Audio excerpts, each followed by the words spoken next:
This is a highly precise ability to use very specific frequencies to cause a measurable effect in your autonomic nervous system and eventually in your brain waves. So let's pick apart sound a little bit. When I take a wine glass, I just happen to have a wine glass here. And I'm going to sing a certain note to make the wine glass vibrate, right? We all know this phenomenon. It's a sympathetic resonance thing. Mm-hmm. The underpinnings of why this works is a whole science called the science of coupled oscillators.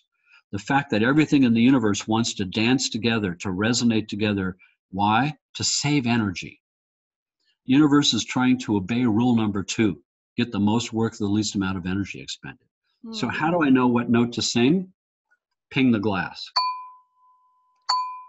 So can you hear that? Mm-hmm. So,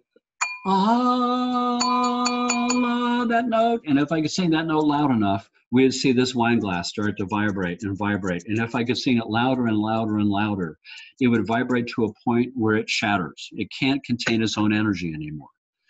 But just before that point, the glass is holding the highest possible state of energy it can contain without exploding. Yes. And we can do tests on your body to find out what is the frequency for the cells of your disc, or the cells of your liver, or the cells of your fifth lumbar vertebra, or the cells of the organelle inside the hypothalamus that controls the vagus nerve that drives the autonomic nervous system of sympathetic parasympathetic balance that controls every system in your body, right? So that's what cells do when they go into a healing response. They go into a higher energy state, higher metabolic state, higher intake of food, expelling of waste, and rebuilding of tissue. So I'm saying that with sound waves, we can cause that cellular response and boost your cells into the highest possible energy state that they could ever go to. They couldn't go to on their own, to create a super healing state.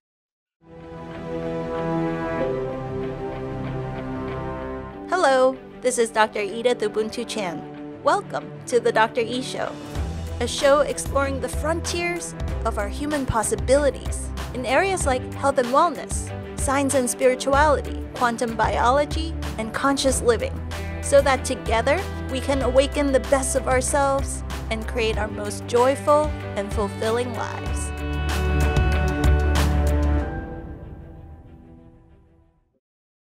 When it comes to our health and physiology, most of us in this community know to look beyond diet and exercise into beautiful things like sleep, sunshine, time in nature, hydration, meditation, breathing, and these kinds of things.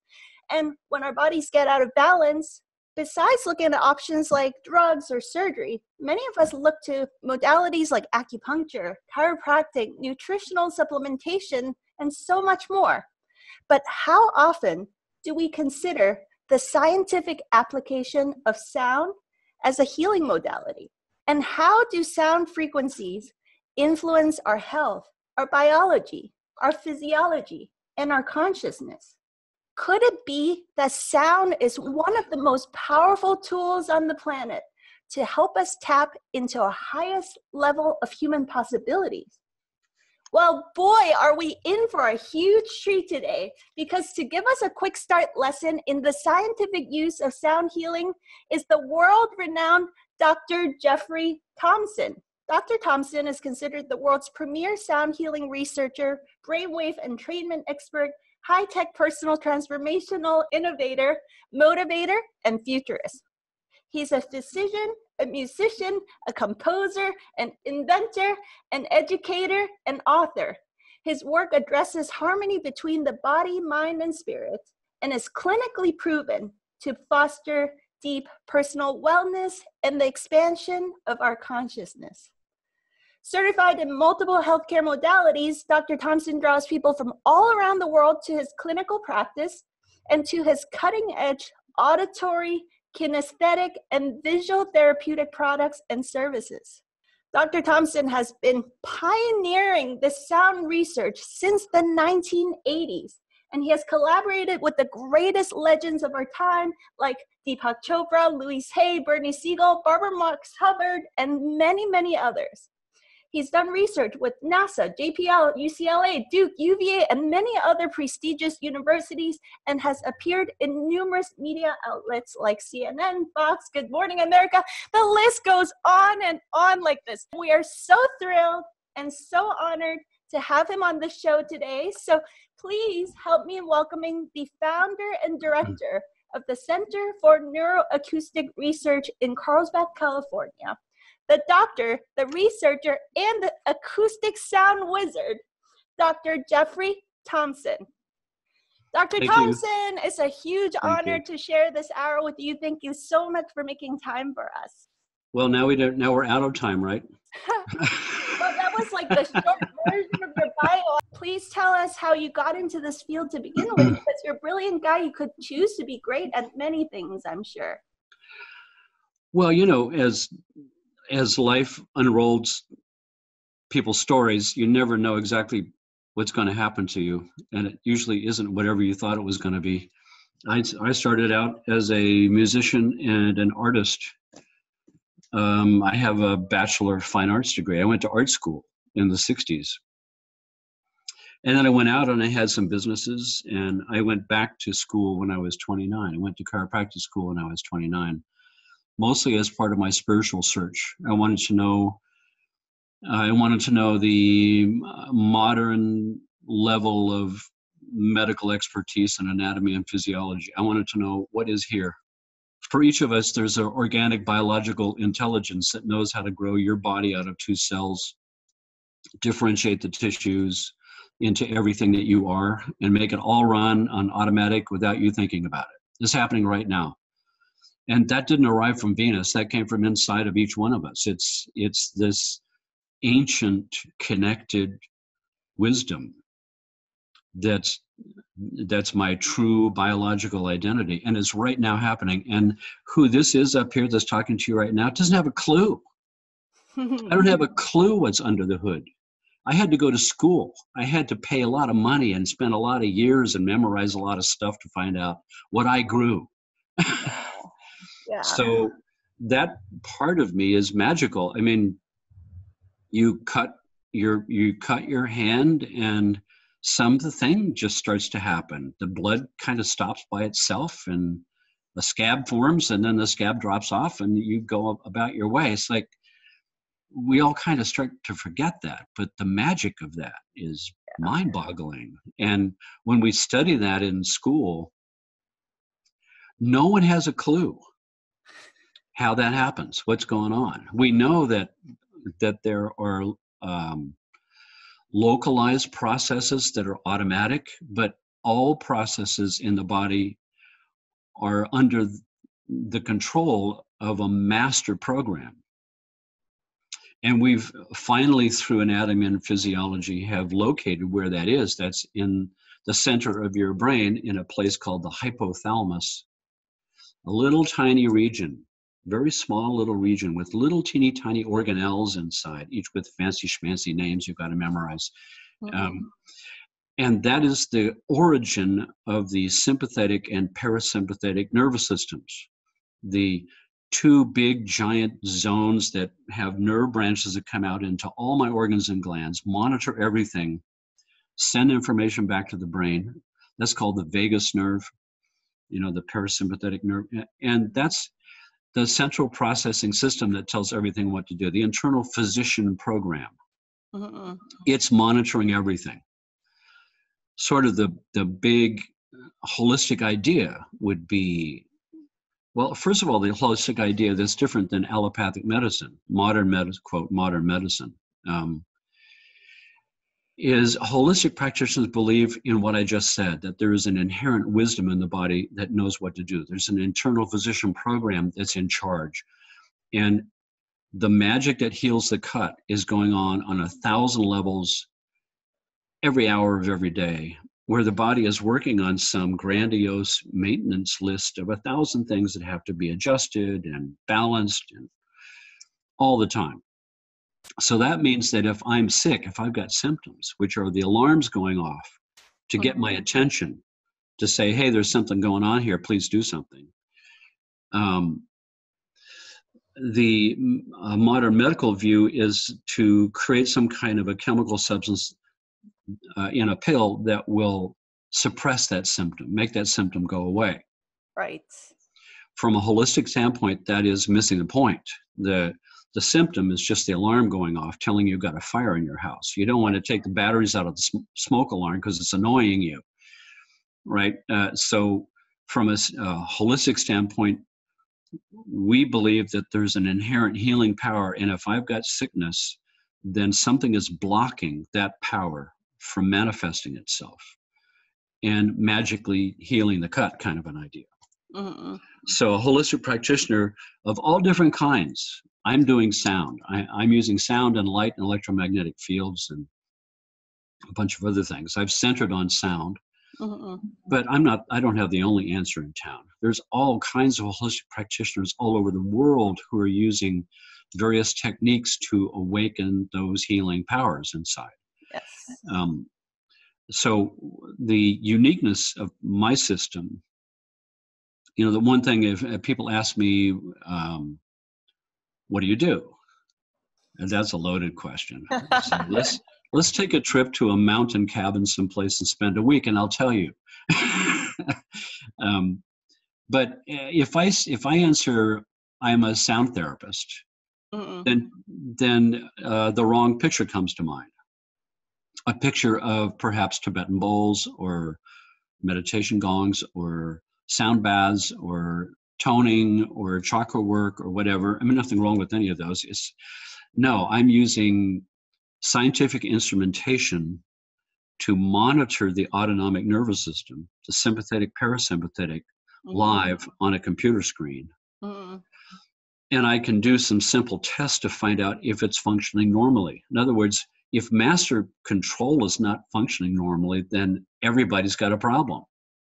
Every system it controls has got a problem. So for the audience members out there who haven't watched that amazing documentary Heal, please run and watch it. That's where I first learned about your amazing work. And I have to say, just to be totally honest, when you first showed up on the screen and that lower third bar, your title said Acoustic Sound Wizard. I said, rolled my eyes. I said, who calls themselves a wizard?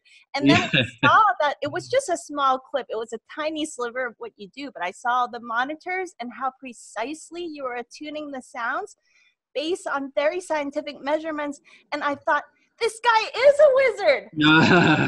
That wasn't my title. That was their title for me. But okay. But anyway, and you know, we have these devices. We've got the device that I'm talking about is a heart rate variability device that I helped develop. It's a special version, real-time kind of system. But there's sophisticated brain mapping computers and EEG devices that can show what's happening with brain waves. And brain waves are associated with states of consciousness. And then when we combine that with other techniques called brainwave entrainment, where we can commandeer certain ways your body governs itself with its bioclocks. So brain entrainment is basically the ability to entrain your brain waves to any place we want them to go using sound waves or light flashes at a certain speed. Yes. My innovation is a certain form of using combined sound waves to make that happen. But if we've seen research from all kinds of different institutes all over the world with EEG equipment measuring what does enlightenment look like? What does samadhi look like? What does it look like when the answer to a problem drops into my mind? What does it look like when I have a personal spiritual epiphany that changes my life? We know what that looks like in the brain. We know precisely what that looks like. And once we know what that looks like, and we can combine that over here with brainwave entrainment using sound waves, we can use sound waves to entrain your brain waves to precisely those pictures we saw associated with extremely high states of meditation. And so now we've got the ability of high-tech Star Trek meditation. We have abilities. I mean, it astounds me every day. I live in a world of science fiction. I can't even believe what I'm doing with my life. the precision and ability to see what's going on in the brain and the nervous system on the one hand, with precision ability using high-tech equipment to transform states of consciousness to whatever we want, puts us at a juncture point in the evolution of our species to take charge of our evolution in a way that we've never ever been able to do before. Wow.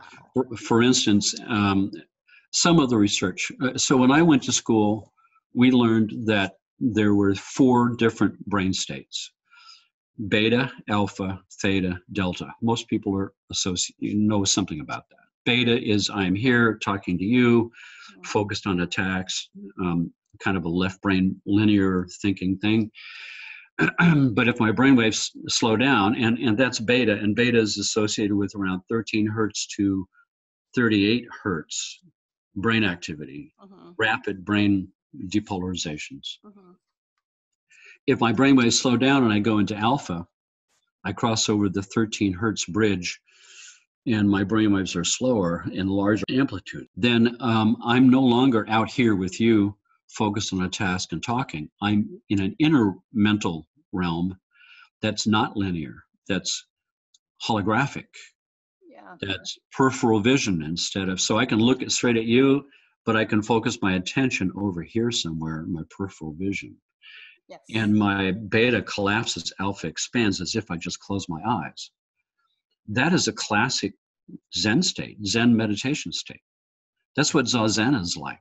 That's what shows up on EEG. When I sit and I stare at a spot on the wall and I don't close my eyes and I don't blink, or if I close my eyes and I go into a meditation state and I know that I'm in the room breathing and there's sensations going on, but they don't have any more importance than anything else, that's a Zen state.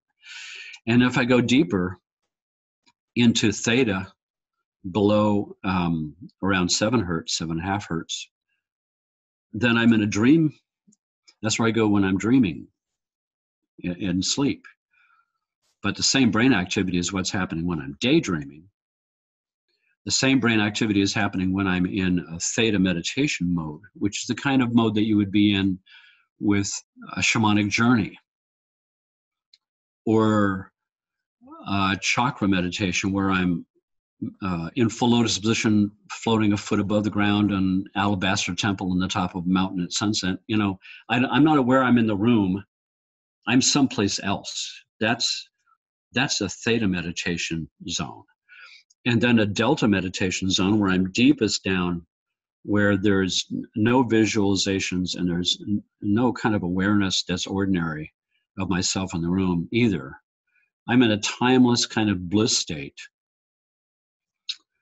You can see that various cultures on Earth have developed various stages of meditation that draw up different brain frequencies. I mean, the Dalai Lama did this study quite a number of years ago at the University of Wisconsin.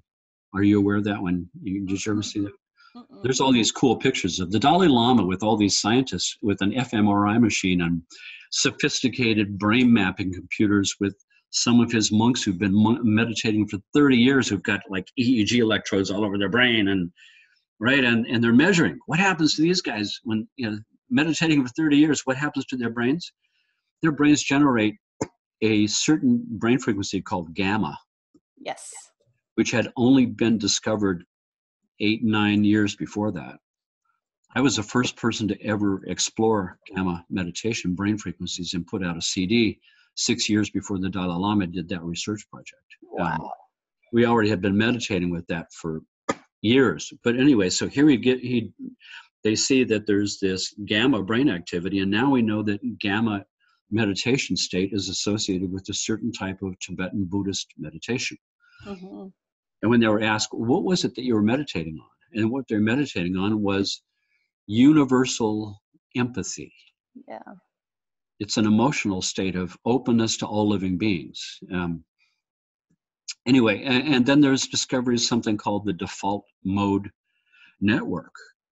Default mode network, which was discovered back in 2001 by accident also with fMRI machines, moving pictures MRI, where they discovered these 4 zones in the brain, one at the front, one at the back, 2 in the parietal lobes at the sides, in very tight synchronicity with the brainwave activity of 1 pulse every 10 seconds. So slow, nobody ever picked it up before.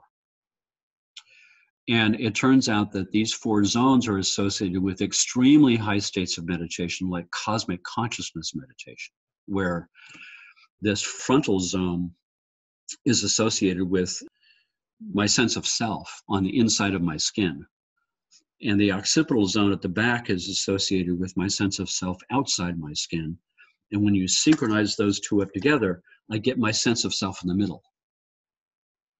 And these parietal zones have to do with my sense of time. So my sense of the present moment is a juxtaposition of memories from all of my past events up to the last second, and anticipation where the next second, next minute, next year is going to be. And between those 2, I get my sense of the present moment. And when those are synchronized up properly, my sense of the present moment appears to be normal. But what happens if they become unsynchronized? And I get all these news feeds. I get neurology news feeds and holistic news feeds and quantum physics news feeds and all that kind of stuff. I monitor these situations a lot because I try to be as much on the cutting edge as possible, you know. Anyway, with this, the research reports started pouring in after they discovered default mode network, that when these 4 zones get unsynchronized, all hell breaks loose with neurological conditions: ADD, Wow. ADHD, PTSD, autism, schizophrenia, psychiatric disorder, dissociative disorders, Alzheimer's, Parkinson's. As a matter of fact, the plaquing that forms on the brain in Alzheimer's only forms on those 4 zones. Is that right? That's so fascinating. So I'm reading his articles about the devastating effects on health of the 4 zones coming unsynchronized. And of course, as usually happens in these scientific articles, nobody's got any solutions. It's just stating the fact of what they've discovered. Mm-hmm. Nobody's talking about what the hell do you do about it. Right. And I'm looking at this going, that's what I do for a living, is synchronize up the hemispheres with binaural beats, 2 tones slightly out of tune that create a pulse. And by untuning them just right, the speed of the pulse is a brainwave speed, and that causes your brainwaves to lock onto that and change your state of consciousness. So if I can force the hemispheres to synchronize, which solves the problems for ADD and ADHD and dyslexia and autism and concussion, a bunch of other of those, this is like falling off a log. Let's just take the binaural beats and rotate them in 3-dimensional space with 3D software and align them up with the default mode network and entrain to these extremely slow brain pulses. And so I started working with patients with that, with unbelievable results, kind of mind-blowing stuff. And then I produced my first generic soundtrack, the first time that's ever been done, a brain entrainment soundtrack for default mode network. So I was the first to do gamma, the first to do epsilon. I discovered epsilon in 1986, which I haven't discussed yet, and then in 2001, started working with default mode network. So if you go to my website, you can see this new default mode network soundtrack. It's called Beyond. Wow, I can't wait to check it out. And you guys, I'm going to put all these links in the show notes, so don't stress. I'll make sure you can access all these goodies. Yeah, so these soundtracks, you have to listen with headphones because there's 3D processing, there's phase modulations that entrain your brain waves, and those are in 3D. And there's all kinds of different sounds moving around in different ways for different purposes. So headphones is important. But let's go back to your first question. You didn't think I could do that, did you? Well, that's a testament to the work that you do, that you can hold on to so many different lines of inquiry simultaneously, and that's probably a result of these. It's the sign of a tuned nervous system. And that's what I do therapeutically with people. So your brain, what it does best is multitask. And it multitasks with a great deal of efficiency. And efficiency is the key of how the body works. So let's just pick that apart for a second. The body is this very complex mechanism of nested systems coordinated by one system with local nodes of intelligence spread throughout. But everybody answers to a central baton doing the dance. That's the autonomic nervous system.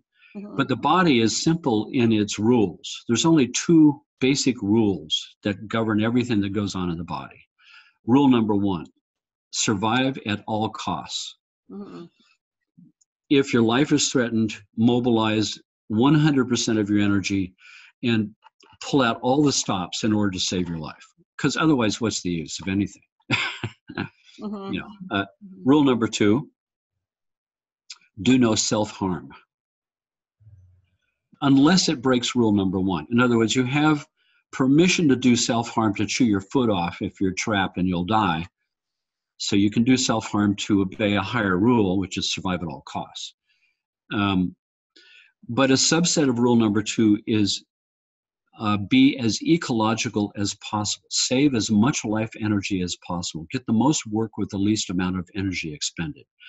And basically, that's the same rule that the universe itself abides by. It's an ecological universe, always looking for the path of least resistance to save the most energy. And it's done an incredible job of doing that. It's an airtight system, and the body is the same way. So there's a lot of behaviors and a lot of nested systems specifically to try to save energy all the time. That's the reason we've got bioclocks. In the center of that hypothalamus is one of those little organelles called the suprachiasmatic nucleus. It's hardwired right into the pineal gland at the back center of your brain. And that's sensitive to light-dark cycles because it's derived from the same embryonic tissue as your eyeball. And that's the one that is associated with the crown chakra. It produces melatonin. It's associated with turning on and off my sleep cycle. It's also associated with timing my body thermostat for the correct season of the year by noticing the length of the day. And every day is a different length of sunshine, right? Summer equinox, winter equinox. Adjusting my body thermostat. If that's out of sync, we have seasonal affective disorder. If we have, and for women who, you're timing your ovulation cycle to the 28.5-day full moon, new moon cycle that the pineal gland is being sensitive to. So your body is doing all of these things in order to save energy. And if they start to break down and become out of sync, you start puffing and blowing all kinds of extra energy, using up all your resources, and that creates all kinds of problems. You can retime those. For instance, in my clinical practice, my big practice was neurological developmental problems with children and women's problems. And most of those problems had to do with the menstrual cycle, one way or another. Irregular menstrual cycle, about 40% of women can fix that by burning a little tiny light bulb in the bedroom over by the window for the 2 weeks of the new moon, no moon shining out. That's fooling the pineal gland into thinking the full moon is still shining. And it resets the bioclock for your ovulation cycle. We can do that with sound waves, but that's done with light. We can do the same thing with a seasonal affective disorder by exposing you to 1 hour a day of full spectrum daylight bulbs. But when we look at the autonomic nervous system, so at one point when I came across the heart rate variability system and I realized that this was a medical system that could see the autonomic nervous system on a computer screen. It was a snapshot system because it's a gold standard in medicine where we can predict very accurately heart attacks. And we can also do a standardized assessment of your current state of physical health that outshines every other test that's ever been developed. You can chart your current state of health against 66 possible states of health on a graph. And then you can watch that number move in the graph as you do whatever therapy you do to objectively prove that what you're doing is working. So that's what I was doing early on in my work with sound healing, with biotuning. But then I started contacting around these heart rate variability companies. I talked to every single one of them. I'm looking for a company who had a real-time system, and nobody had it. And I finally got one company who said, we thought about it, but we didn't think there was a market. And they were right. There's no medical market. They already have what they need. But I was saying, no, I need a real-time system to tell, so I can see the autonomic nervous system live, so I can find out what sound frequencies to use to heal you. And they thought, that's a possible idea that could work. So we will develop that real-time system for you if you will agree to use our company for the system. And I said, fine. So we did a deal. I beta tested that for 6 years with patients and developed my own screens and readouts. And that's what I currently use. When I started beta testing that with people, I was in for a big surprise. First of all, here's how I do the test.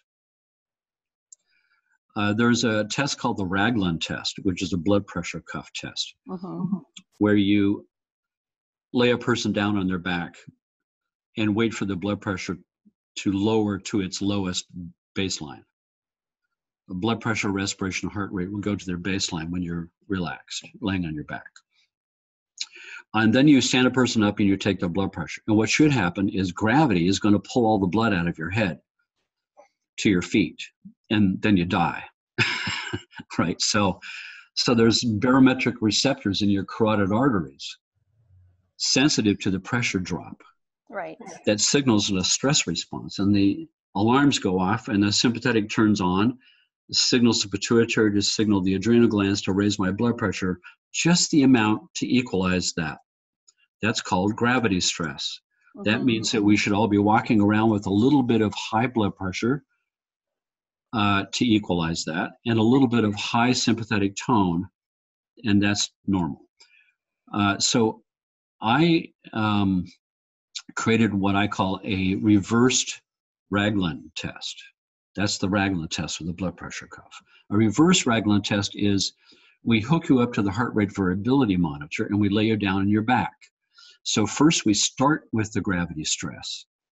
And when you lay on your back, there's no more gravity stress. And we should expect to see the blood pressure, respiration, heart rate drop down to their lowest within 3 minutes.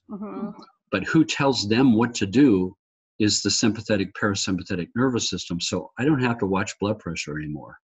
I'm further up the headwaters at the origin of all of it.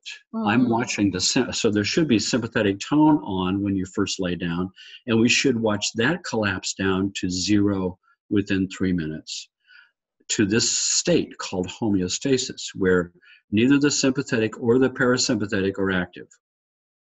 Sympathetic is fight or flight response. Parasympathetic mobilizes my energy to digest my food and eliminate toxins and other house cleaning events. But when neither of those are happening, the clutch should be pushed in, the energy should be back into my reservoir, this homeostasis state. And my body should be working on a continual maintenance list of 1,000 things to do every minute, right, or every hour. It's a constant maintenance thing going on.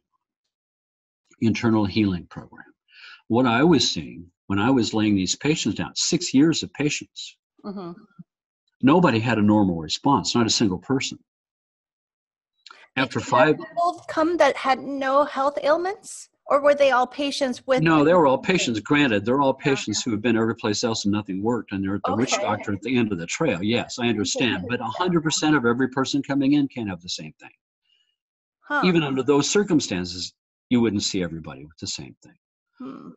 And since then, I know that I've discovered an underlying health condition that nobody seems to know about it, because nobody's got the equipment to do that measurement except for me, because I helped develop it.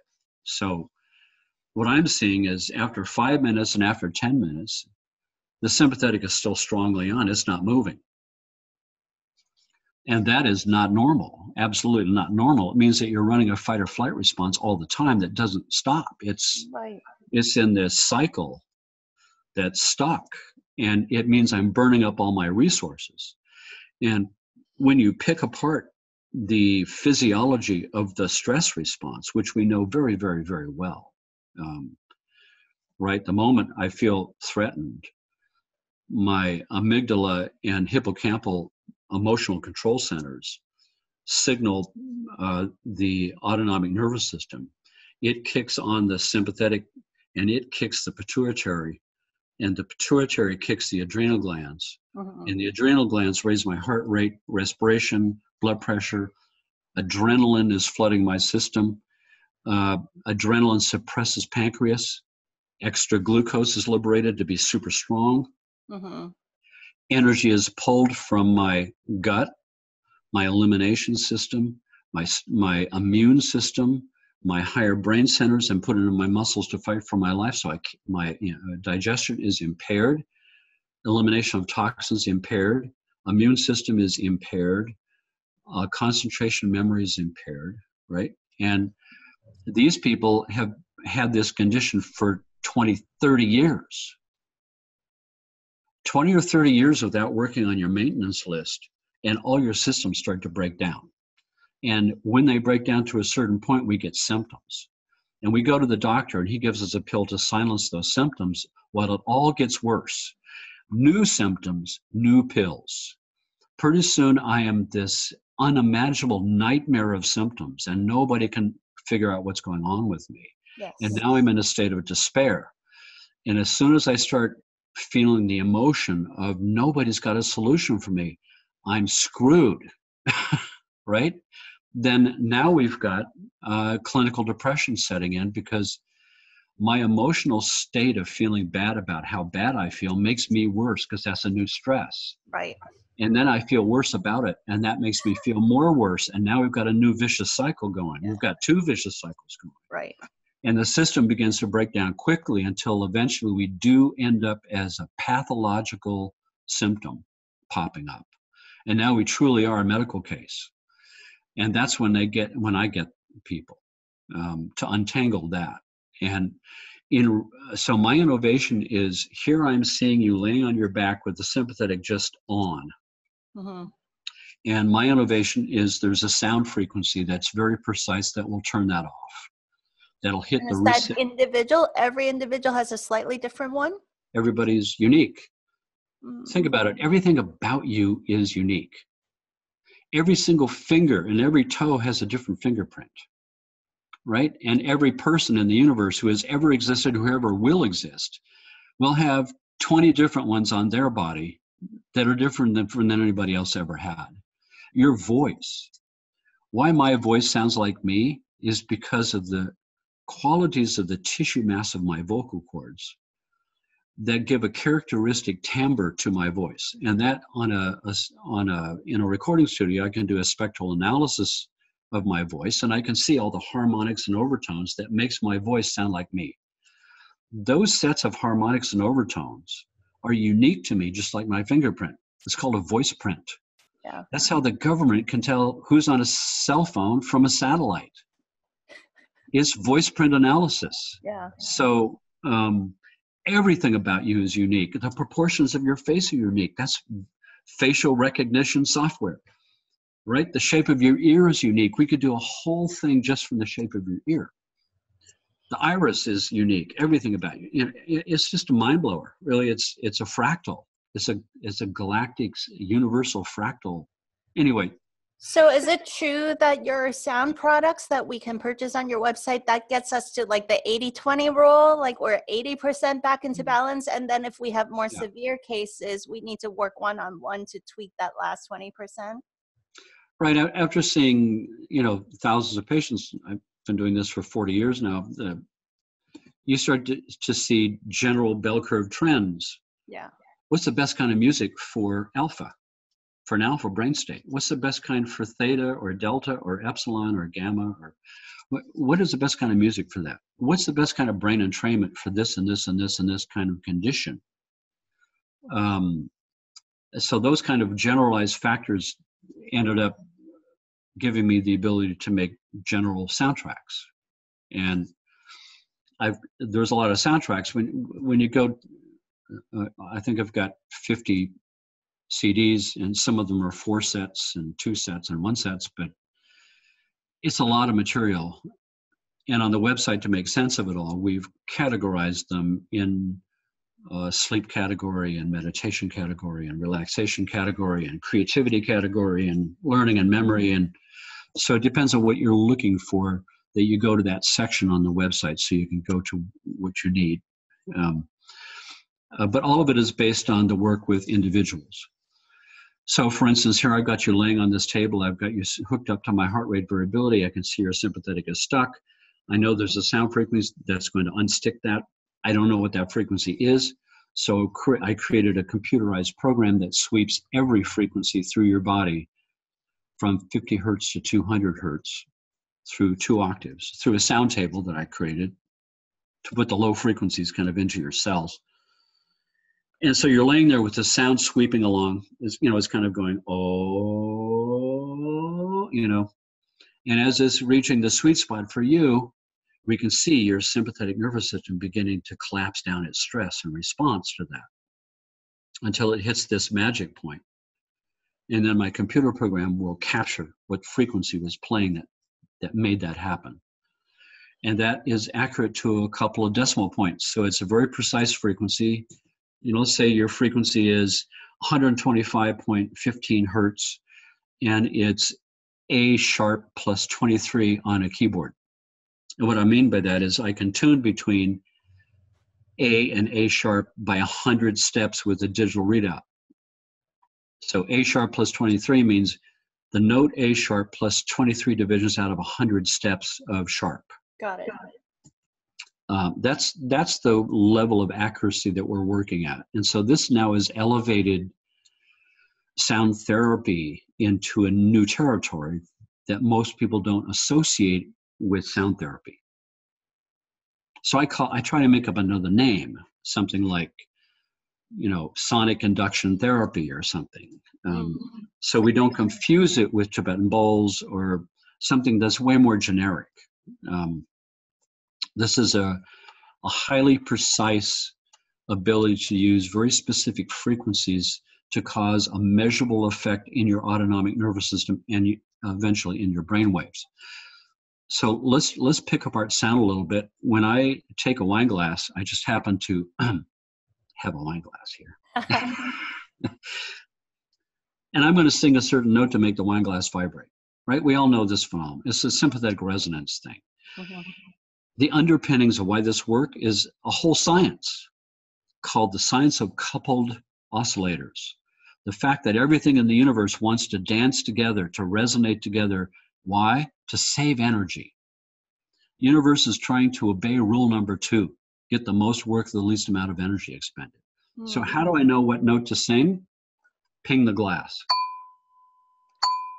So can you hear that? Mm-hmm. So, that note, and if I could sing that note loud enough, we'd see this wine glass start to vibrate and vibrate. And if I could sing it louder and louder and louder, it would vibrate to a point where it shatters. It can't contain its own energy anymore. But just before that point, the glass is holding the highest possible state of energy it can contain without exploding. Yes. And we can do tests on your body to find out what is the frequency for the cells of your disc, or the cells of your liver, or the cells of your fifth lumbar vertebra, or the cells of the organelle inside the hypothalamus that controls the vagus nerve that drives the autonomic nervous system of sympathetic parasympathetic balance that controls every system in your body, right? So if that's what cells do when they go into a healing response. They go into a higher energy state, higher metabolic state, higher intake of food, expelling of waste, and rebuilding of tissue. So I'm saying that with sound waves, we can cause that cellular response and boost your cells into the highest possible energy state that they could ever go to. They couldn't go to on their own, to create a super healing state for rehab, for a blown disc in your fifth lumbar or something, right? Or Well, to the thought that comes to mind is it also possibly dangerous if you don't know what you're doing then, because then the glass breaks just after that, right? Yeah, exactly. So that's what separates, quote, the men from the boys, is the professional from the amateur. Mm-hmm. Is you make sure you do it right. You make sure that you understand what you're up to. And that's part of the trouble that we get into with binaural beats and brain entrainment. It's so easy to create binaural beats and entrain brainwaves. It's such a super powerful tool Mm-hmm. that you end up with the 80-20 rule once again, where 80% of the people out there in commerce don't have a clue what they're doing. They're entrepreneurs jumping on a bandwagon to make a buck or to make a brain entrainment CD. Mm-hmm. Or a relaxation soundtrack, or a this or a that. And then you'll see all kinds of fantastical claims about we can do this and we can do that. And they learn just enough to get themselves in trouble. But it's such a powerful tool that good gets done anyhow. But anyway, so once we have this frequency, if I ping this glass and I sing that note, there's a law of physics that governs this. And one of those laws is octave resonance. If I sing any octave of that note, yes, and for the non-musicians out there, an octave is 1/2 the frequency or double the frequency. For instance, middle A on the piano is 440 hertz, but if I play A an octave higher, it's 880 and 1660. And if I drop it down, it's 440, 220, 110, 55, an octave. This is developed by Pythagoras, right? Back in the island of Samos and the mystery school, where he discovered that geometry and music theory are one and the same thing, that a string 1/2 the length is a higher octave, and 1/3 and 2/5 and those fractions are harmonics, and that's the foundation of chords and why sounds played together seem to be harmonious and seem to be pleasing to our brain. Because why? Because they reiterate the mathematics of how my body is constructed. And who constructed my body? Inside me. Way down in my unconscious mind is recognizing a pattern of mathematics that it used to design my body, and it always appears to be pleasing to it. It says, oh, I'm pleased by that because I use that math to make me. It's all based on music theory. The periodic table based on music theory. It's all part of this divine, beautiful, mind-boggling, mystical, amazing universe that we are, that we keep forgetting about and keep getting hypnotized into thinking that life is just some ordinary thing with job descriptions and driving to my work and watching television and seeing movies and having superficial conversations about nothing. No, every atom in your body was once inside a star, and every proton of every atom in your body is the oldest particles in the whole flippin' universe. We're magical beings inhabiting temporarily a physical form that's not physical. You take your body apart, body's made of, cells are made of compounds, made of atoms, made of protons, electrons, and neutrons, made of quarks and charms and hadrons and leptons, and you break the smallest particle open and there's nothing down there except energy pattern relationships in a standing wave. But nobody knows what's vibrating. They can't measure it. It's too fine. They call it dark matter. They used to call it the ether. I call it consciousness, and so does the Upanishads, and so does the Sutras of Patanjali from ancient India. So does the ancient Chinese texts of the I Ching from China. I mean, the answers are out there. We just haven't been listening. Now science discovers God with quantum physics. It's all standing waves, all energy. It's all vibrating. Something is vibrating, but we can't measure it. And then Einstein comes along and says, E equals mc squared. Energy equals matter. It's all one thing. Mm-hmm. It's just how much energy is contained in the smallest particle of matter. And the smallest particle of matter is an atom of that substance. So and so with sound vibration, it's all the same stuff again. We're using energy in its purest form, a mechanical energy wave that we call sound. It's the only thing in the universe that is not on the electromagnetic spectrum that we learned in high school, right? Where down here is television and radio and X-ray and color frequencies up here in angstrom frequencies. And then there's cosmic rays and gamma rays and all that stuff, right? That's the electromagnetic spectrum. There's only one thing that's not on there, and that is sound. Sound's a mechanical energy wave. Pure energy moving through a medium. Right now it's moving through air molecules to reach your ears. But if I'm in water, it travels 5 times better through a fluid because the molecules are more densely packed. If I'm through a solid, 5 times better than water.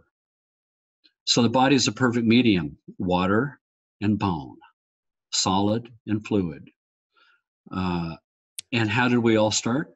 In the womb, floating, weightless, in amniotic body temperature fluid, amniotic fluid. We're in a float tank. Have you ever been in a float tank? Right? After an hour, think about it. After 5 minutes of no input, your brain starts to invent input. Right? You hallucinate.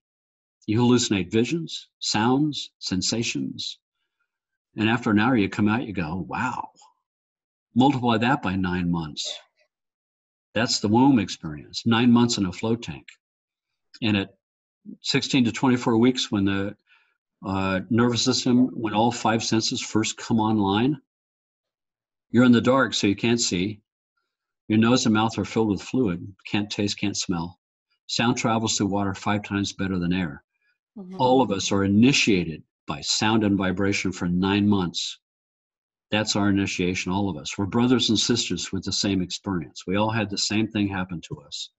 Sound was the first thing any of us ever experienced for 9 months. So of course it's the most powerful tool for digging to the deepest part of my unconscious experience. It stood the test of time in every culture on the planet. Every culture's got a sound tradition. And those traditions all are centered on spirituality. It's not healing. Healing is a door prize. For me, and those are the most powerful healings I get with patients, right? We rebalance this. We break that vicious cycle. Energy comes back to my reservoir. My body immediately starts working on this maintenance list that has been abandoned for 20 or 30 years. And I start to untangle the mess that I've gotten myself into. And I start to, at some point, detoxify from my body, detoxify emotions, detoxify self-defeating belief systems. My system's getting stronger and stronger all the time.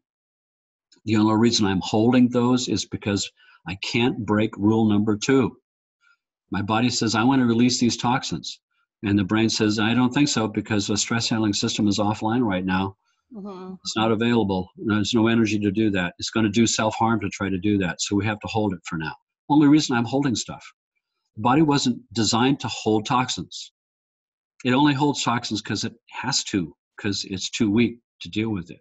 The only reason I don't detoxify my emotions is because I have to obey rule number 2.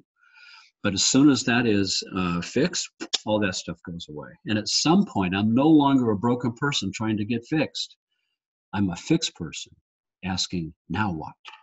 And that's what sound has been used in every culture on Earth. And I believe that's what Star Trek high-tech meditation with sound waves is all about. The future is already been here for decades. Nobody knows about it. It's here. Our ability to maximize our creativity, problem-solving abilities, access to inspiration is already here.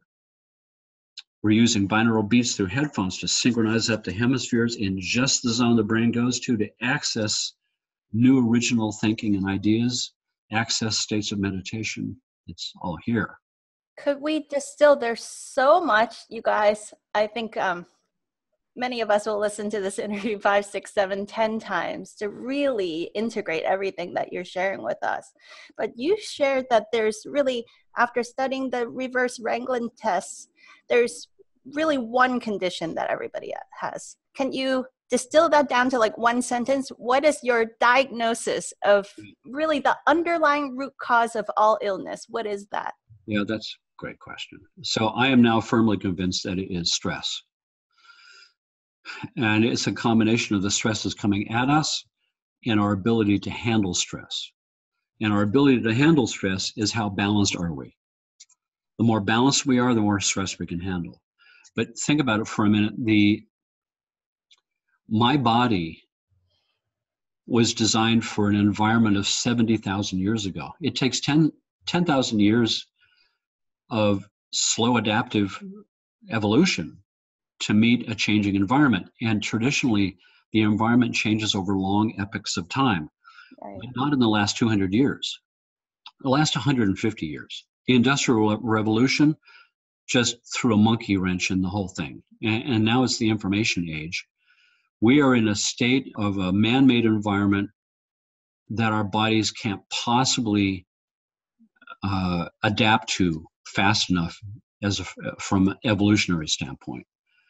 So what happens, and think about it for a minute. I mean, 70,000 years ago, I woke up with the sun. And I grabbed my spear and I went searching for breakfast. And when I see some rabbit or something and it sees me, the race is on and the sympathetic goes on, overdrive for both of us. We run around until we're exhausted. And whoever's the most fit gets to have the other guy for breakfast.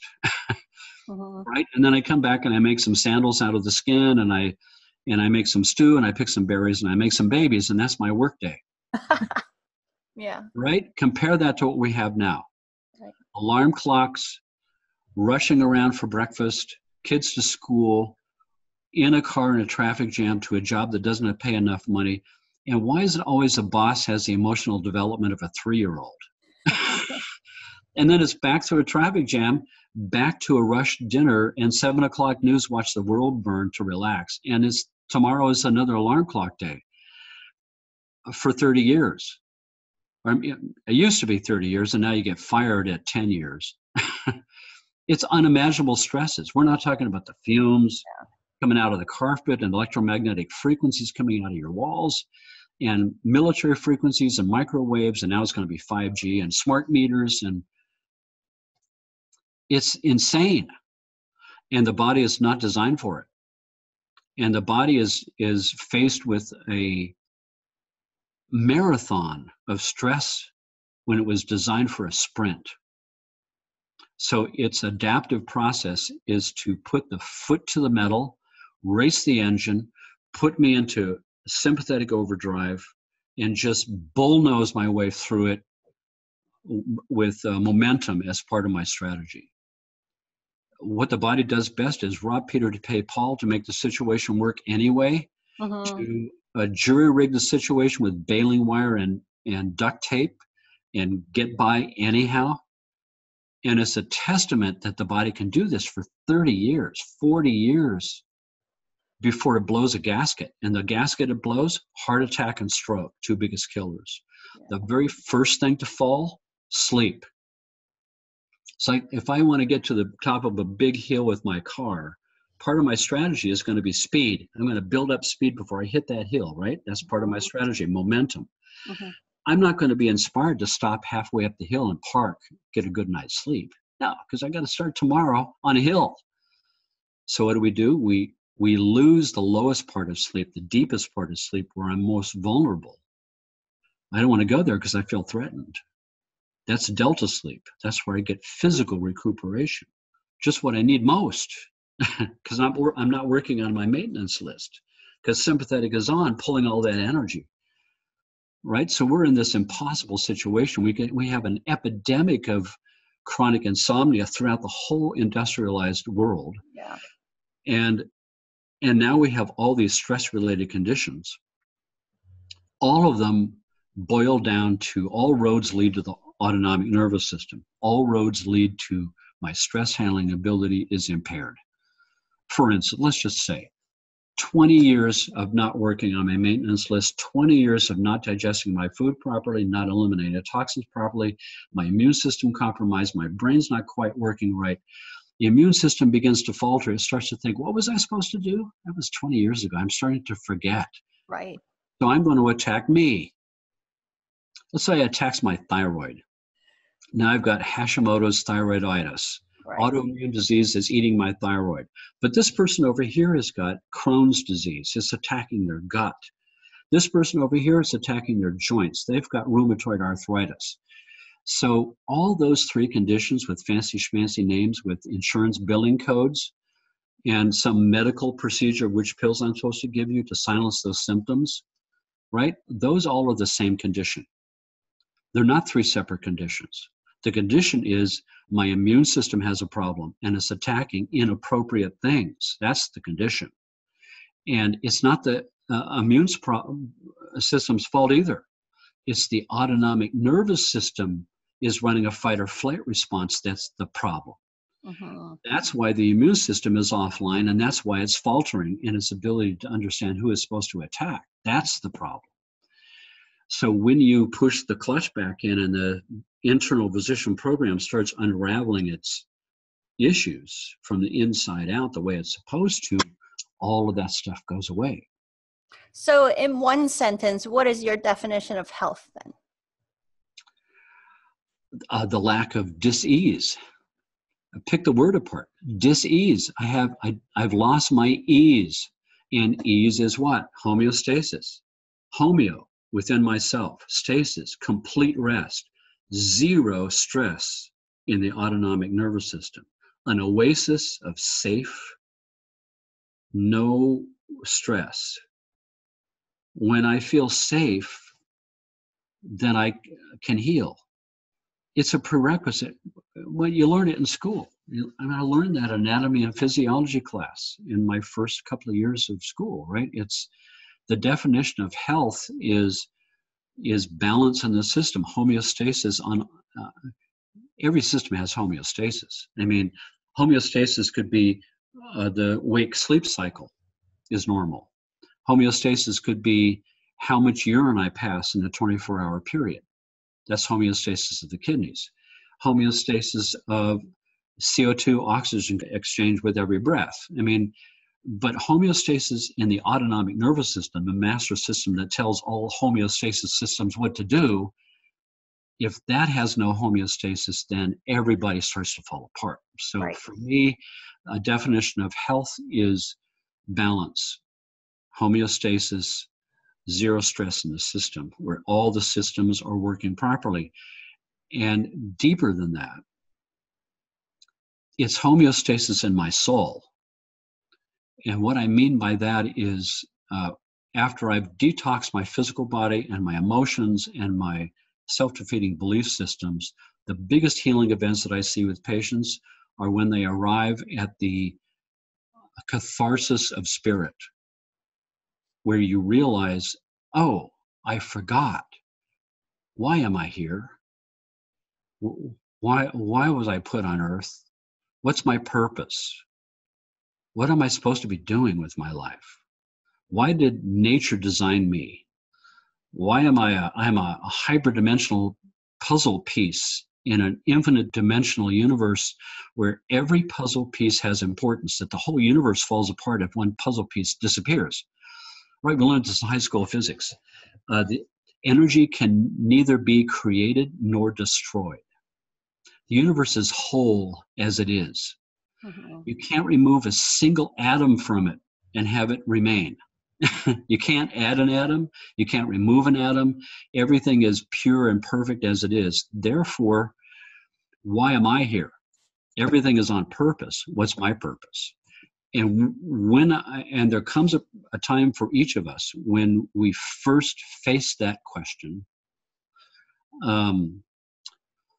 where life is a road that we're fated to walk, and that road will lead to a fork.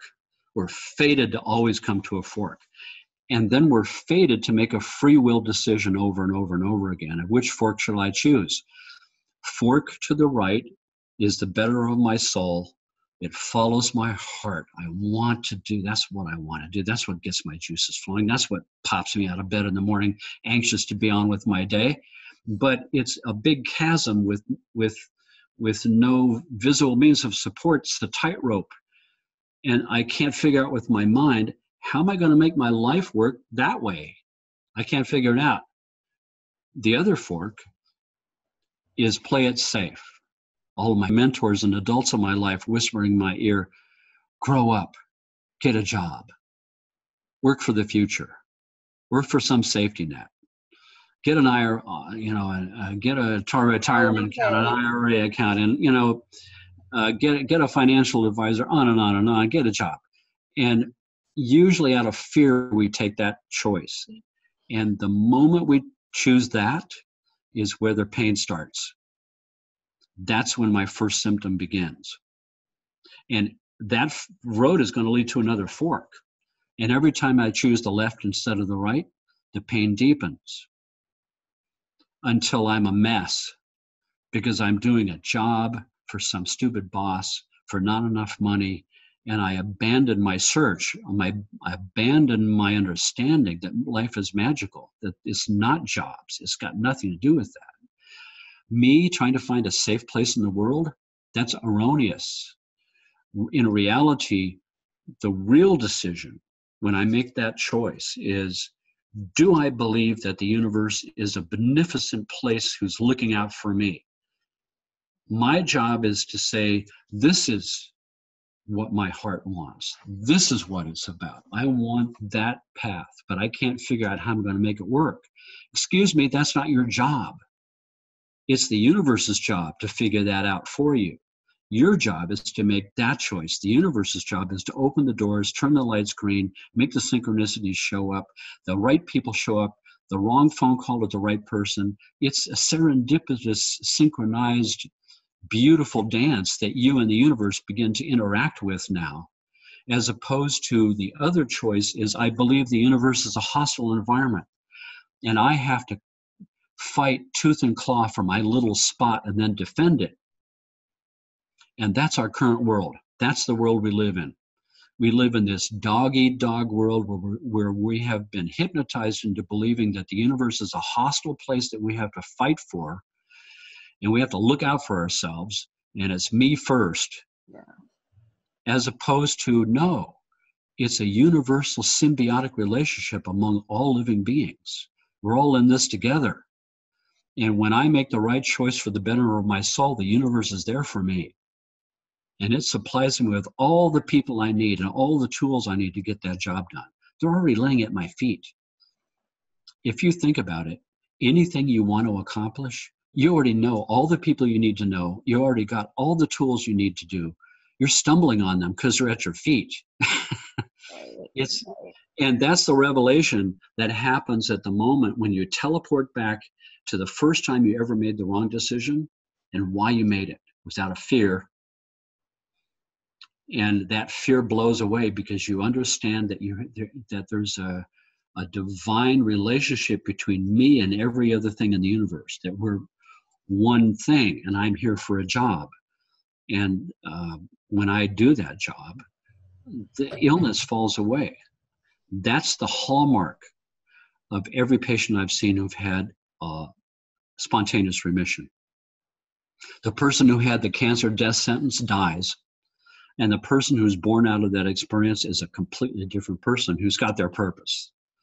A person who's born out of that who says, I don't need that cancer anymore. I get it. This is why I'm here. And you have to be courageous and fearless in announcing to the universe, this is me. Take it or leave it. You don't like it? Go find somebody else. I don't have time for you anymore. I looked in the mirror one day, I saw I had gray hair. I said, oh my God, how did I get here? But at least I've earned the right to fire people out of my space. I don't have time for the baloney anymore. I don't have time for people who don't contribute. I am all about finding my spirit tribe, the people who give energy to me and I can give energy back to. We've formed symbiotic relationships. 4.5 billion years ago in the primordial soup, in the primordial earth, where the little organisms or little single cell guys are fighting it out, duking it out for the food particles, and all of a sudden something happened, something shifted. And all of a sudden, the little creatures realized if we combine forces together and form a symbiotic relationship, we have a better possibility of surviving by cooperating than competing. That created the first multicellular organisms, which evolved into larger and larger, denser forms of organization until they crawled out of the ocean and became you and me. And here we are, multicellular organisms in a perfect state of symbiosis with each other, like the biome. Think about it. There's more of them than there are us. We're just a host for a community that is talking together and working together, right?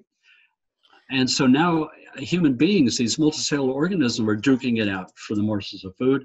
And I'm waiting for the event where we all wake up and realize cooperation is better than competition. Let's form a global multicellular organism, a global symbiotic relationship of all living beings. That's the way it's supposed to be.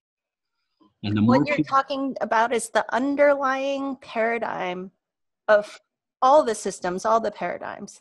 This all of it. Understanding life changes everything from medicine to education to parenting to economy to business. And all the societal systems would be completely flipped around if we understood this. Human beings need a major spiritual revolution of consciousness to come to this understanding in order to save the planet's ability to support our species. And this coming on us.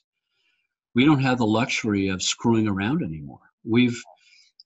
There is consequences to pay for being asleep. Right? There's consequences. You can't continually break the laws of nature, that all other forms of life in the universe obey the laws of nature that we see operating on planet Earth, that we alone are breaking consistently to the point we're destroying the planet's ability to support our life forms. Biodiversity is down 50%. Oceans are warming. Ocean beings are migrating to save their lives. The planet is in serious difficulty. We still have the ability to do something about it, but we can no longer pretend that the house is not on fire. We have to act as if the house is on fire. There's no longer screwing around and having polite conversations and making accommodations to the quote other side. No, not when the bus is about to go over the cliff. Yeah. It's time to wake up in earnest. We need a call of light beings who have wakened up to no longer sit on the sidelines and be silent. It's time to be courageous and stand up and grab a sign and stand in the street. Whatever it takes, we have to do it. That's you. That's me. That's people who are listening to us right now. They wouldn't be listening to this channel if they already hadn't had some level of wakening up to understand what I'm saying to be true. I'm not saying anything you don't know already. Mm-hmm. But this is, I don't know. I mean, modern medicine reflects what I see in the world. I'm sitting on my couch watching my favorite TV show, and the smoke alarm goes off, and I'm pissed. So they prescribe earmuffs. But that's not good enough because I can still hear it because it's loud. So they go the next step and have an operation and remove the batteries from the smoke alarm. Right. And now the fire has worked its way into the living room and is burning up the arm of my couch. And I'm getting blisters on my arm, 2nd-degree burns, so they prescribe cortisone cream. That is modern medicine, and that is the attitude towards Earth. It's the same system. It's a fractal. It's manifesting. The same way we approach our health is the same way we approach our planet. The planet is not disposable. We need to obey rule number 1 and rule number 2 of the universe, survive, and number 2, do not self-harm. So I want to tie it back to what you were talking about before. In our primordial experience as human is the experience of sound before any of the other senses. I'm in my second trimester of pregnancy. It's super Yeah. exciting. And I have a beautiful first child and a magical journey of how he was conceived, that he showed up in meditation and in dream time and explained himself and negotiated his conception. And we had this really incredible conscious conception experience with him. That's awesome. Very special Child boy. conceived in love is a special child. Now he negotiated the conception of his sibling, and so his sibling is in my womb. And I love to hear what I can do as a parent to give this child the most beautiful, pure start to life through sound or any other modalities. Yeah, there's, because the only thing we're experiencing in the womb is sound and vibration, then you can use that as a tool to enhance that experience. And there was a study done at Stanford a number of years ago. And it has some crazy analogies. You'll see what I'm talking about in a minute. But they did these experiments with rats in cages in two different groups: the impoverished environment and the enriched environment. And the impoverished environment rats were in battleship gray cages, and they had nothing to do, nothing to play with, and the same slop to eat every day. Low lighting. They became big and fat and stupid and unhealthy. And then the Disneyland for the rats, the enriched environments, was different colored cages. They moved them every day. They had different mazes to play on, different toys every day, all kinds of different cool food to do. And they became fit and very healthy, and the average IQ was up 30 points.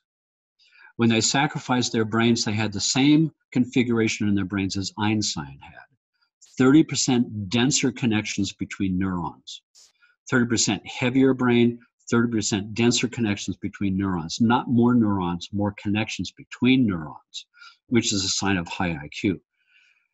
And when you think about it, and I hate to put it this way, a baby in a womb is a rat in a cage. Right? Okay. And now we can make that an impoverished or an enriched environment. And if we make it an enrichment environment, I can almost guarantee you a 30% jump in IQ, just like they showed with the rats, with the enriched environment. Except with the rats, they could do all kinds of visual, auditory, kinesthetic things, but with the child, right, you're in the dark. Right. Your eyes are working, but there's nothing there. But sound and vibration is my full experience, so I can enhance that. Take headphones, put them on your belly, stereo on either side. Play Beethoven, play Brahms, play Schubert, play a musical instrument. Put a guitar against your belly. Sing to your baby. Right? Your baby is hearing your voice through your body cavities. Have the father take the, here, see this guy here? Mm-hmm. Strip all the paper away. Take that cardboard thing there. Stick it up against your belly. Have the father speak down there. Junior, this is your father speaking. Sing to your baby. Do stuff. Enrich the environment, which you can do through sound and vibration. You could put strong lights on your belly. The light will filter through. Make it Disneyland for your baby. In the third trimester, when your belly is stretched, it becomes a microphone. Police your television. Right? Think about all the mothers out there who don't know. Right. They're watching 50 murders a week on television. They're watching the 7 o'clock news, watching the world burn. The baby gets all that stuff. Right. You're the master of policing for your baby. You're the advocate for your baby. You police that environment. And if I had my way, the baby would be born in body temperature water. Yeah, in a dim room with music playing, and your tribe present, midwife, chiropractor, acupuncturist. Yes. Make it a halfway house into this. They won't cry. They won't be crying. My child did not cry. Yeah, yeah. My son Shay was born with NASA space sounds playing from Earth orbit. It sounds like dolphins and whales and crickets and birds. We had our chiropractor and our acupuncturist and our midwife and our astrologer was there to note the time because we're all distracted and freaking out, right? That's how we did it. And Shay did not cry. He sat there, big giant eyeballs, looking at everybody. He looked at every single person in the room. And I thought, wait a second, I learned in school the babies can't focus yet. Nope, that's not true. And there was no eye goop, there was no vitamin K shot, there was no Hep B because he's not sharing needles with heroin addicts in the alley. No vaccinations, no circumcisions, no ritual mutilation of his penis. I mean, with no anesthesia, give me a break. Why do you think the male-dominated world is so screwed up? Somebody came after their penis with a razor blade in the first 5 minutes of their birth. Yeah. Delayed cord clamping. Yes. Right? Me, as a child, I almost died when I was born from anemia. Why? Because they clamped the cord and 30% of my blood was missing. Right. Let it all drain in there. Immune factors, vitamin K, enzymes, all that stuff. 30% of the blood needs to go back into the baby. Yes. I mean, people have been having babies since the beginning of time. We don't need these monkeys in lab coats telling us what to do. That's what I get when I talk about alternative and complementary medicine. Excuse me, complementary to what? Alternative to who? We were around first. You Johnny-come-latelys with your medicines and your scalpels. Come on, give me a break. Yeah. Except that when the mothers and we're talking about intergenerations of stress and trauma that never got resolved, and then it turns into different conditions of birth, which might actually require interventions, right? If it's we had a holistic-minded medical doctor with us. I mean, he monitored the whole thing, but we picked and chose. Yeah. He had to be on our team. He had to be aligned with our state of mind. And in case there's an emergency, that's what medicine does best, the emergency ward. That's what they do best. That's how they should be used. Yes. But when you use the tools of pathology for functional conditions, you end up with pathology. That's not the way to go. Yes. But no, I'm not advocating that you don't have a hospital plan. You have a medical doctor on your team, but make sure that they understand your birth plan. I mean, those are my feelings about my stated opinion about vaccines and vitamin K and all the rest of it. You make your decision. You have been stamped with the responsibility for a life that is growing inside your womb. That is the most ultimate responsibility anybody could ever have. Men can't understand that.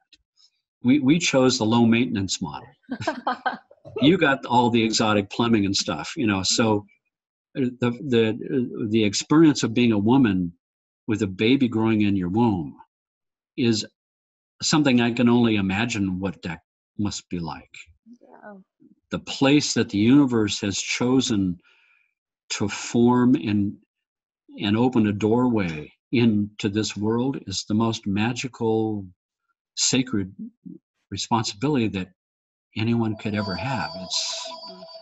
So the women are divine, and blessings to you for that. So Thank you. Blessings to all the healers and practitioners, men and women alike, who are co-creating the possibility for us to have this kind of sacred journey of pregnancy and birth, and the support for nursing and the support for spending all that time, the unrushed time, to sing lullabies to our children. And with that is a rarity now. That kind of sacred time is such a luxury that you have to fight tooth and nail to create for yourself in this society. Yeah. And think about that when that birth actually happens. It's the distillation of the ultimate sacred process. New life born into the universe, out of the universe. And it needs to be a celebration. There needs to be a very special group of people present to celebrate the first birthday. The day of birth is like so when this baby comes into the world, it should be this certain kind of experience that's wonderful and happy and nothing negative and beautiful, surrounded by love and people celebrating with music and dance and movement. And you arrive to a great celebration of congratulations. welcome.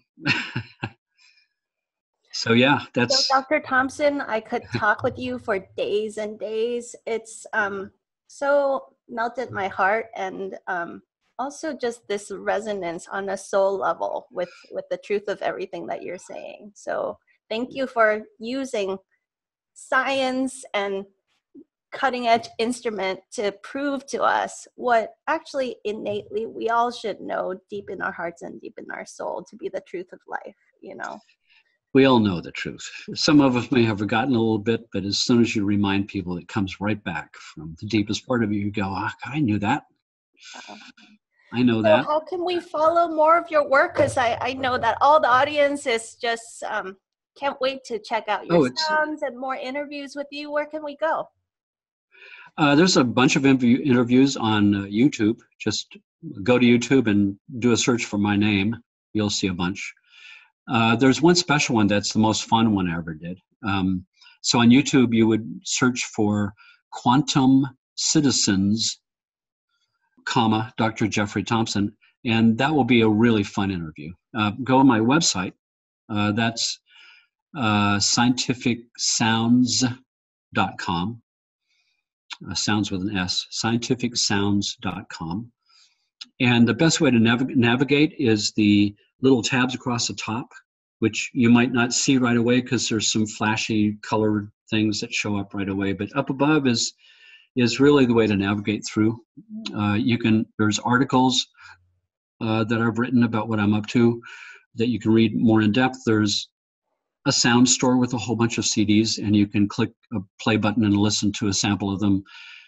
There's workshops and seminars. I train people, practitioners, in what I do. There's a lot there. It's one of the biggest websites on the internet. It's 120 pages. There's a lot of information there. So we try to organize it the best we can we're always making improvements. So you'll see, when you first land, you'll see the Beyond soundtrack, which is the default mode network thing that I told you about. Great. Okay, yeah. I'll dig this, you guys. I'm going to dig this all up and clearly list every URL below to make it easy for you to find, of course. Yeah, and thank you so much for this show, for the level of your questions and your spirit. So being a good interviewer draws the best out of people, you know. Well, you know, I'm far from being alone in the magic, the unseen forces at work that attract always the perfect guests to this show. And one-on-one sessions, do you still offer that, or you have years of wait list now? I'm still in clinical practice, but because but since the Heal documentary went to Netflix, it's now a huge waiting list. However, people come and go, and people cancel, and they can't come, and so I have a waiting list of people that fit into that slot. So don't despair if you want to come and see me as a patient. Great. Call the phone number on the website and talk to Betty Jane. She is the master scheduler of all time. She will answer all your questions. So great. So, thanks. So to tie up this incredible conversation that traverse time, space, and dimension, body, mind, emotions, and soul. Thank you so much for all the wisdom you shared with us today. If you were just to distill it down to one single piece of advice, the most important thing we should know on our journey of tapping into our highest level of human possibilities, what's the one thing we should focus on? Now, I would say. Right now. This is the most important moment of your life because it's the only moment you'll ever have. The future, God knows, it's an anticipation, and the past doesn't exist anymore except as a memory. You have the opportunity to wake up fully to everything you are right now. Everything can be a sacred moment. Washing a dish, putting your hand on a door handle to open it. All of it is a sacred thing.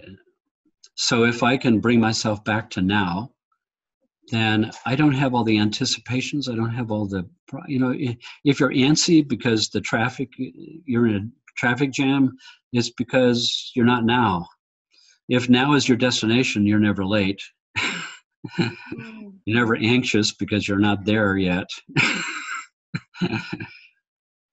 Right? There's food for the soul in the moment. Every minute Zen. meditation in action. Why should I wait until tonight at 8 o'clock to sit on my pillow in my meditation room when I can do it now? And besides, if all the meditation room activity equaled something, what use is it if it's not in my life now? Yeah. If I don't bring it into my life, then what's the use? Right? So here, now, I can take this opportunity to wake up and be with you present right now and say, this is lovely. This is wonderful. I live in a wonderful place. I've got a roof over my head. I've got enough money for food. I've got a nice car. I've got a son who loves me. What am I complaining about?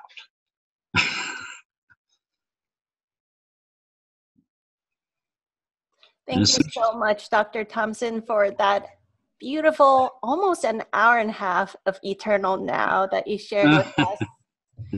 What a yeah, my pleasure. Thank you. That conversation was full of surprise and so informative, educational, and practical, and soulful at the same time. I have so much deep respect for the work that you do and so much gratitude to have crossed paths with you. Thank you so much. Thank you. Peace and love. Hi friends, did you love that interview? If you did, please leave a review and share with all your friends so that many more people can benefit from these game-changing insights.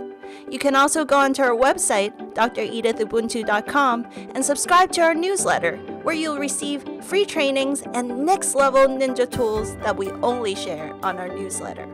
Together, let's turn your life into a brilliant masterpiece.